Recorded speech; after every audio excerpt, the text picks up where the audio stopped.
Hello everyone and welcome back to my channel. So for today's look, we're going to kind of speed through the face part of the makeup because she's really not that important. It is important to do your makeup because it's going to enhance the effect, but you don't have to do the makeup I'm doing for this. I just slapped on a very normal kind of fall look, but I didn't make it super neat. I just did something that was warm and kind of spicy in terms of colors. So, like that golden shimmery color, a big winged out liner with some smudgy eyeliner underneath, did a little contour and glam, because really today's look is all about the neck. This is kind of an illusion look. It's one that I saw, which I think it was pretty much like a Photoshop thing, but I decided to do like a real version of it. So I just did a soft fall makeup look to go with this kind of losing my head tutorial. So to start out, I just mapped all the holes that I wanted to have on my neck. I just took a black pencil and did this because we're going to be filling in this area with a lot of black, and I wanted the outlines to be black just to provide a little bit of shading within the look without having to add too much later. So if you're doing this on yourself, you're going to want to just create some different size holes. I will say if I were to do this look again, instead of making my holes rounded on the ends, I would make them pointy, like ripped almost, because I did end up going back later and changing that. So if you're doing this look, make sure you give yourself like some pointy edges, and it'll make it look a little less clean and a little more scary. So now we are going in with a black face paint, and I am only filling in the top half of these little ovals, squovals, circles, whatever you want to call them. This is to create that separation effect. If I were on a black background, it would look like you were seeing through like these tears in my skin right to a background separating my head from the rest of my body. So you want to create that effect, just start filling in black, and you can also fill in the sides. On the two side ovals, you're going to want to take that black and bring it in a diagonal from the back corner towards your clavicle to create a bit of shading.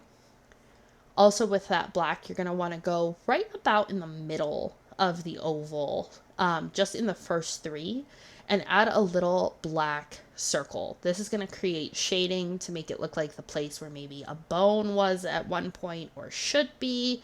But it's missing, and that's why your head's kind of stretching the way it is.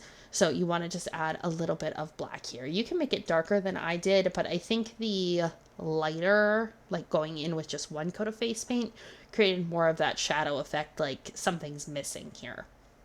So now we're going to go in with red.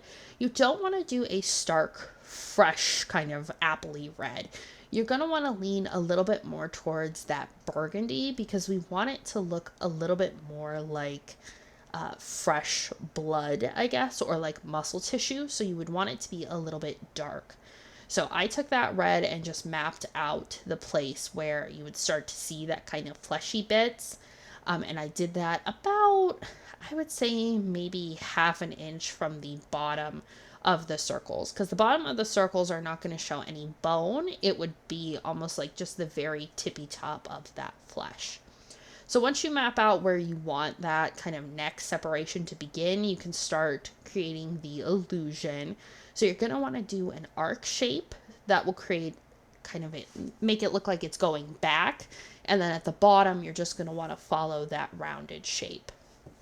Going into the rest of the circles, you're going to want to just follow the line that you created with that first red. So if you started with an arc, you're just going to want to follow it as much as you can over to the next hole. After that, you can start filling in up to that black space that we had before. And when I stretch back, you guys can kind of see what it looks like.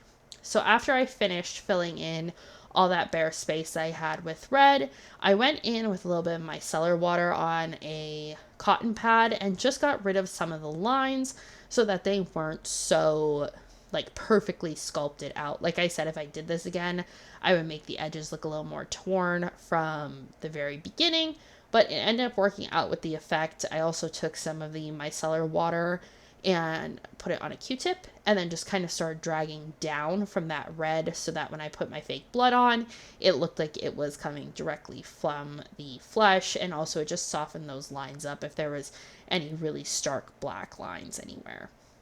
And I also ended up going back and doing some of the tops of those ovals again with another Q-tip just to create that more stretched look.